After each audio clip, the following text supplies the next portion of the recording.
semuanya, balik lagi di podcast Shaping, tempatnya anak kampus buat sharing. Go crazy. Sebelumnya di sini host pada hari ini adalah aku, Fauzi Fitri Maulana, dan kebetulan juga di sini ada tamu yang keren banget. Boleh dong perkenalannya kakak, nama siapa? Hai, perkenalkan nama aku Raisya Ramadhan Novia. Aku mahasiswi semester 4 ilmu komunikasi di. Oke, jadi pada episode hari ini kita bakal bahas apa sih? Narasumber udah tahu gak sih? Kakak udah tahu gak kita bakal bahas apa? Gak tau ya, aku belum dibocorin apa ya. Sebenarnya aku bakal kasih surprise sih. Jujur, podcast episode hari ini yaitu tentang mahasiswa berprestasi. Seru. Nah, kebetulan di sini teman-teman, Kak Raisya ini adalah salah satu mahasiswa dari Universitas Indonesia Membangun dan beliau juga salah satu mahasiswa berprestasi di universitasnya ya. Jangan tahu dong Kak, gimana sih? Jangan ngelak-ngelakukan.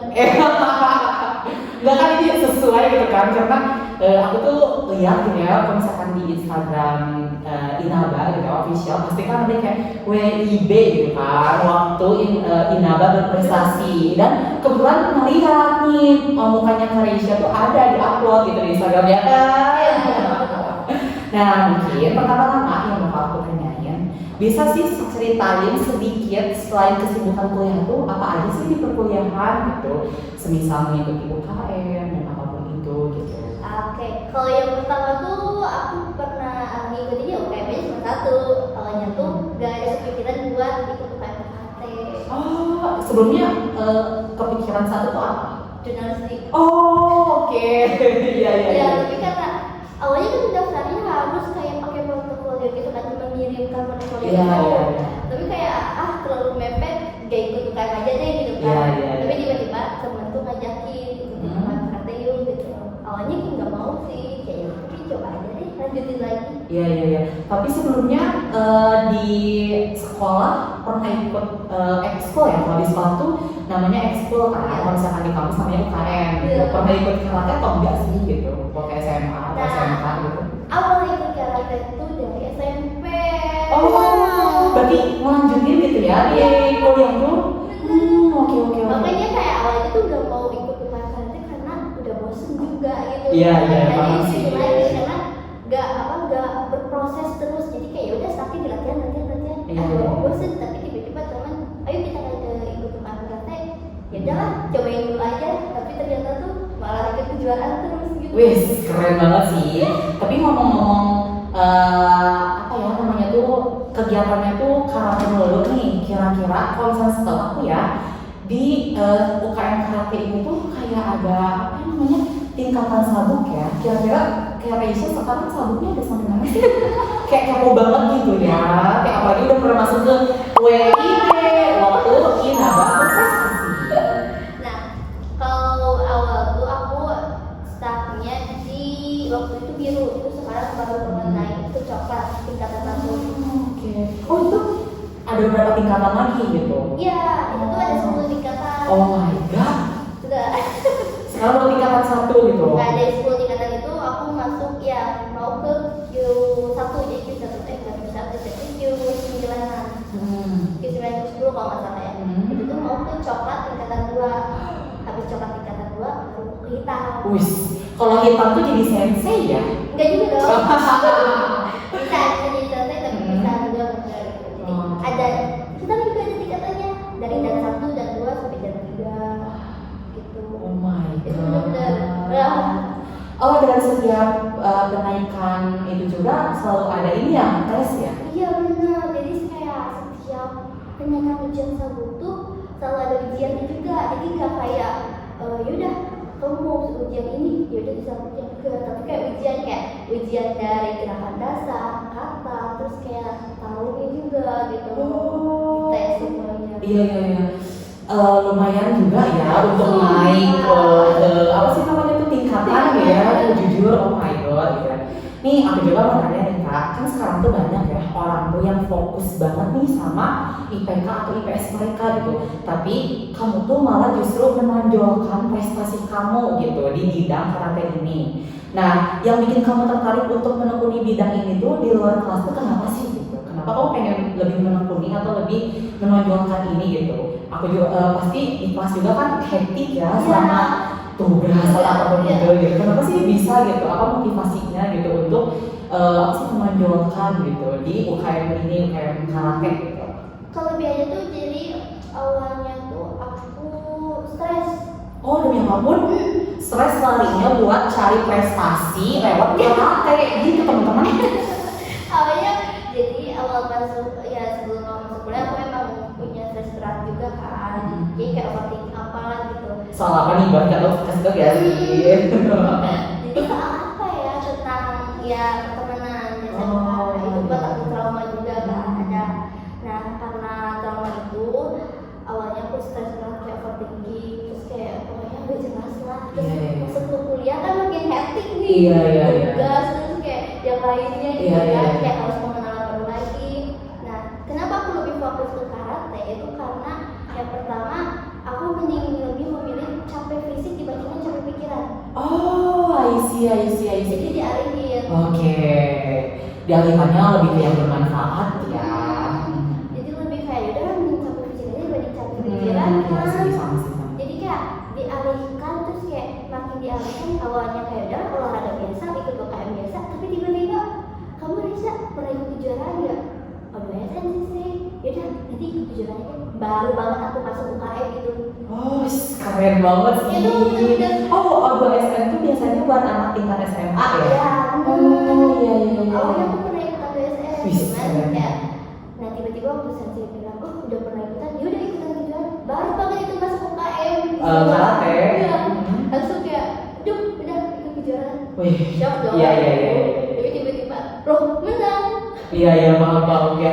Apa sih namanya kayak yang tidak terduga tuh malah berhadiah gitu ya. Iya, paham.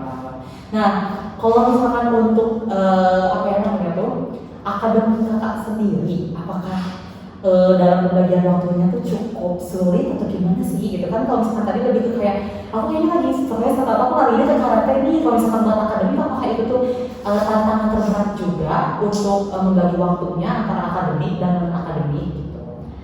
Awalnya berat, karena aku nggak bisa memanage waktu Oh, gitu. iya. Karena kebanyakan orang nggak bisa manage waktu. Tapi kayak gimana ya, aku kalau dari akademik tuh tugas yang paling mudah tuh yang mana aku kerjain duluan, yang paling susah aku biarin. Oke, jadi yang lebih kemudah dulu, baru yang sulit dikerjain. Jadi kayak akademik jalan, ya non akademik. Iya, paham. Istilahnya kita pun berprestasi di kelas dan berprestasi juga di luar kampus gitu kan. Jangan lupa ya guys, dicontoh nih Kak Arisha nih.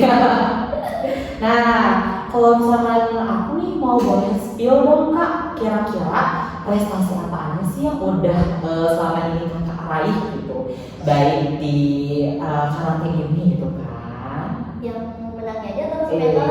Yang menang dong. Walaupun guys gini ya, walaupun kalah itu pasti ada pembelajaran yang perlu diberikan, itu menjadi bahan evaluasi buat diri kita. Nah menurut Kakak nih, kalau misalkan dari bahan evaluasi yang ini, itu tuh berguna banget nggak sih buat kamu gitu? Berguna banget sih, karena yang awalnya aku turun itu takut, karena aku jujurnya aku takut sama pandangan orang. Oke, kayak lebih takut, biasanya kayak gini loh, takut banget buat dibuang gitu kan? Aku tuh dari SMP ke SMP tuh takut banget ngajak mata orang gini face to face. Oh. Nah, tiba-tiba aku berdiri di tengah-tengah stadion. Iya. Kelilingin banyak orang. Iya. Aku shock Iya. Di situ emang awalnya aku kayak aku gagal aku gini, tapi saya bilang enggak, kamu bisa gini jadi evaluasi diri. Gitu. Oh, iya, paham. Sampai aku malah jadi ketagihan waktu aku gagal ketemu kejuaraan. Iya. Walaupun menang, tapi menurut aku itu gagal. Iya. Karena belum puas gitu ya. Tapi saya bilang udah, gak apa-apa, nanti juga pasti bisa lagi kayak saya maaf ya aku gagal, tapi boleh nggak nanti kejuaraan juga aku ikut. Iya, paham. Kalau kayak nanti aku Iya. lebih dari Iya, paham. Dan ternyata jawaban senseinya pasti dong. Iya. Karena semua kesempatan tuh kita yang cari ya gitu kan. Jangan sampai kita tuh mau cari kesempatan tapi malah kayak diem aja gitu kan. Mending kita mencoba tapi gagal dibanding Nah, betul. Ingat nih teman-teman kata-katanya dari Kak Raisya. Oh ya, lupa deh kayak oh my god, ini aku mau spill nih teman-teman prestasinya dari Kak Raisya selama di kampus ini gitu kan. Dimana dia ini tuh kan harus memanage waktu nih antara akademik dan non akademiknya gitu kan. Sedangkan prestasi dia pasti bejibun dong. Coba apa nih prestasinya Kak selama ini? Jadi yang pertama tuh aku awal ikut kejuaraan pertama banget. Itu tuh peringkat 3 dari juara 3 dari kelas kata perorangan putri. Wah. Itu. Terus yang kedua tuh itu Liga Pelajar se-Jawa Barat. Wah, keren banget udah sampai Jawa Barat tadi ya. Flexing dulu.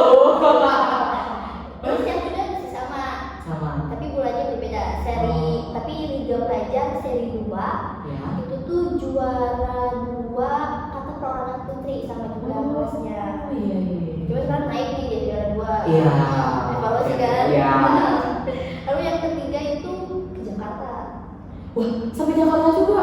Ya, itu pertama kali aku keluar kota itu. Kalau misalkan itu untuk apa? Perwakilan kota atau apa di Jakarta? Itu tuh nasional. Oh, nasional.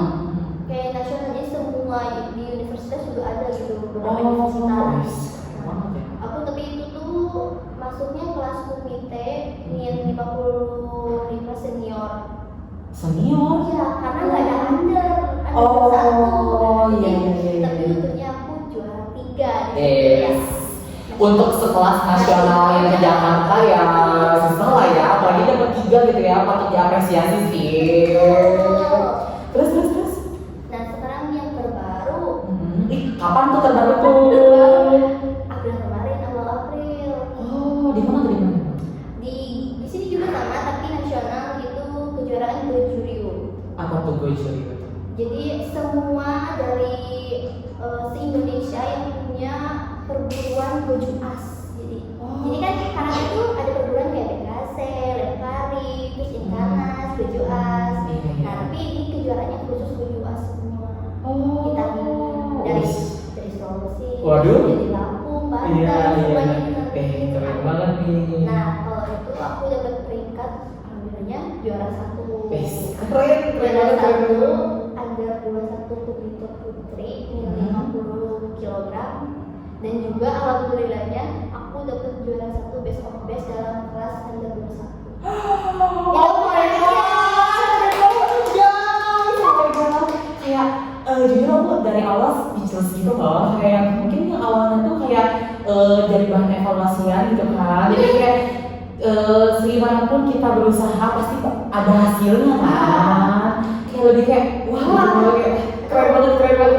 Itu benar-benar awalnya aku nggak bakal ikut best of best, cuman manajer bilang udah ikut aja, pokoknya main seadanya. Ya udah aku nggak berekspektasi menang kan, ya udah yang berekspektasi aku main aja, main selesai pulang. Oh iya, kayak tanpa berharap menang gitu kan. Karena di Daiko itu aku cuma bantu temen yang belum tanding kan. Oh, Nah tiba-tiba yang main disuruh main, udah tiba-tiba juara 1. Iya. Jadi kayak wah, bukan ekspektasi aku sih. Iya. Sejujurnya kalau misalkan ini ya dari kakak sendiri nih, kan pengalaman kakak tadi banyak banget ya, dari mungkin dari O2SN, dari SMA ya. Nah, O2SN terus sampai sekarang gitu ya, ke jenjang dimana itu tuh kayak lebih ke nasional seluruh Indonesia. Nah, aku tuh mau tanya di sini. Nah, kesan waktu saat kakak mengikuti ini atau mempersiapkan dirinya itu seperti apa sih gitu untuk kegiatan-kegiatan dari awalnya gitu ya, persiapan itu kayak gimana gitu kan, plus kesannya gitu saat persiapan ini itu seperti apa gitu. Aduh, kalau persiapan tuh terkadang ada yang persiapannya tuh cuman apalagi kan latihan seminggu 2 kali nih. Iya. Nah, kadang latihan tuh cuman 4 hari persiapan. Kadang ada yang sebulan tuh jadi sebulan ada 1, 2, 3, 4, 8 hari. Iya. Jadi lebih banyak kan. Jadi waktu kemarin juga persiapan cuma berapa hari kan di potong puasa itu bener-bener aku happy banget kayak ini bisa nggak ya? Gimana ya gitu kan? Iya paham. Udah mau kata aku udah bisa gimana gitu, ya udah percaya aja, jadi pede Iya ya betul sih. Menyampaikan yang terbaik. Benar banget. Berarti kayak mungkin kurang lebih hambatannya tuh gitu ya, kayak kurang percaya diri dan kayak agak ke distrik gitu ya. Jujur kayak takut orang lain tuh menaruh harapan yang lebih kan. Tapi ya udahlah kita jalanin aja. Ya kan kita juga sudah mengusahakan yang sesuai kemampuan kita gitu kan, kurang lebih. Nah mungkin kalau misalkan dari Karisya sendiri nih sejauh ini dari berbagai macam prestasi yang paling berkesan itu yang mana sih? Waktu aku kalah sih. Kalah? Gimana tuh kalahnya? Waktu Liga Pelajar Seri 3 penutupan bulan Oktober November. Itu tuh aku dari 8 atlet yang kalah cuma aku sendiri. Tapi itu berkesan buat aku karena yang pertama tuh sensei ngeliat ke aku terus kayak ya udah kalau terus sambil kayak satu kepalaku dengan sayangnya pelatih. Aduh ya udah gak apa-apa kalah sendiri juga udah terbaik udah bagus. Iya, udah sampai di titik ini udah bagus ya, gitu kan. Kayak udah bener-bener gak nyalain tuh kan harus lagi enggak, tapi kayak gak apa-apa kamu udah bagus sampai yang terbaik nanti ke depannya kamu harus lebih baik lagi. Wah, iya ya. Sejujurnya lebih ke kayak besarnya dukungan dari lingkungan tuh itu tuh berpengaruh banget kan. Iya, jadi ke kitanya kayak berpositif oh iya ya udah nanti aku ikut kejuaraan lagi harus lebih lagi kan. Iya. Karena orang pun punya harapan dan kamu pun punya harapan gitu kan. Iya. Keren sih menurut aku kayak lingkungan yang pertama lingkungan juga berpengaruh ya, apalagi itu tuh sebagai istilahnya kayak support system ya. Barangnya ada support system khusus gitu, ada gak sih? Demi apapun. Guys, kalian yang mau punya support system yang inginnya berprestasi, call me aja Karisya. Oke, di sini aku mau ini ke Karisya. Dengan banyaknya pengalaman prestasi di non akademik ini, apa sih kalau misalkan ada teman-teman mahasiswa gitu yang mereka tuh ingin memulai atau mengembangkan bakat non akademiknya, tapi bingung nih mulai dari mana gitu. Menurut Karisya ini harus dimulai dari mana sih gitu? Kalau misal kamu mulai aku udah pernah tahu ya, tapi lebih ke kamu tuh mau atau kamu suka apa? Oh, kamu tuh lebih suka yang mana gitu? Karena aku juga waktu dulu tuh bingung. Ini aku sukanya apa ya? Aku Iya. mau apa gimana gitu. Awalnya juga aku suka dalam baca novel yang kayak gitu kan. Jadi deh aku mau ke SMA bahasa aja gitu kan. Cuman mama kayak bilang udah SMA aja, udah cepat kerja. Tapi ternyata aku gak kuliah. Iya. Jadi aku kaget karena aku benar-benar gak ada tujuan buat hidup. Ya. Tapi kayak untuk kuliah ke depannya itu seperti apa gitu kayak kan? aku mau kemana ya? Aku bingung gitu. Iya. Tapi kalau kalian mau mulai awal tuh harus ke yang lebih suka. Kamu lebih suka atau lebih dominan kemana? Coba kamu kesana dulu. Jangan takut buat memulai. Oke. Dan jangan lupa juga kalau misalkan kamu sudah diberikan kepercayaan, lebih ditekuni lagi. Ya, paham. Mungkin ya Karisya, ada gak sih pesan dan pesan buat teman-teman sedikit aja sebelum buat penutupan? Apa ya? Kira-kira buat mahasiswa nih gitu, untuk mereka tuh lebih ke kayak apa yang namanya tuh lebih balance antara akademik dan non akademik. Aduh, aku juga itu selesai katanya. Tapi lebih kayak pesan tuh jangan pernah takut buat memulai sesuatu. Pokoknya itu selalu pikirin, jangan pernah takut buat memulai sesuatu. Lebih kayak ini kamu Fokus ya. ya kayak yaudah apa yang kamu mau cobain aja deh semuanya gitu. Iya. Karena kalian tuh masa muda itu panjang. Iya. Jangan sampai kalian diam di zona nyaman kalian sendiri. Iya. Coba semua. Terus juga kalau misalkan sesuai dengan akademik juga, kalian kerjain yang lebih mudah dulu menurut kalian. Jangan sampai dibawa stres. Oke. Itu penghambatnya. Oh, iya paham sih. Karena dimanapun kita itu tuh balik lagi ke diri kita guys. Apapun usahanya pasti yang merasakan adalah diri kita gitu kan, diri sendiri gitu. Jadi kurang lebih dari Karisya apapun itu, yang pertama lebih ke introspeksi diri ya, mengevaluasi diri sendiri gitu kan. Terus yang kedua tuh tadi lebih apa ya, lupa ya. Coba hal apa yang kamu mau. Oh iya, mencoba apa yang kalian mau gitu kan. Dan jangan kalian tuh takut akan hal tersebut gitu kan. Takut ambil resikonya. Nah, itu kayak Jangan takut. jangan takut gitu. Apapun hasilnya itulah yang terbaik yang sudah kalian lakukan. Oke, teman-teman, mungkin sedikit aja untuk podcast episode hari ini mengenai mahasiswa berprestasi dan ya di sini juga ada narasumbernya. Sebelumnya terima kasih ya Kak Aisyah atas motivasinya, atas pengalamannya. Semoga ini juga bermanfaat buat teman-teman. Kalau begitu sekian untuk episode podcast kali ini and see you, goodbye.